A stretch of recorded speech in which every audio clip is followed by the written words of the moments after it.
Hello বন্ধুরা, আসসালামু আলাইকুম। আপনারা দেখছেন যে রাস্তার উপরে পানি উঠেছে, এটা হচ্ছে আপনার দাউদখালী সীমান্ত এলাকায় যে পানি হাঁটু থেকে পানি উঠে গেছে।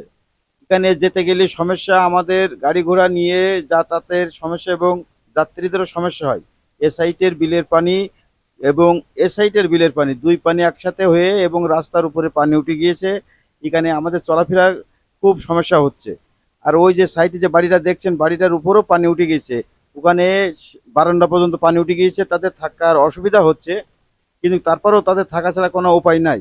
আর রাস্তার উপরে এত পরিমাণে পানি উঠেছে যে আপনারা নিজেরা না দেখলে বুঝতে পারবেন না। দেখেন রাস্তার উপরে গাড়ি ঘোড়াও ধুচ্ছে, এত পরিমাণে পানির চাপ। দুই পাশে দেখলে মনে হবে এখানে মিনি সাগর তৈরি হয়েছে। আমাদের চাষিরা যা সব আমরা পাট করি, সেই পাটগুলো আমরা বিলের থেকে ওঠাই নিয়ে এসে রাস্তার পাশে বসে আমরা ধুয়ে পরিষ্কার করছি। এত কষ্ট পরিশ্রম করে আমাদের বেঁচে থাকতে হয়।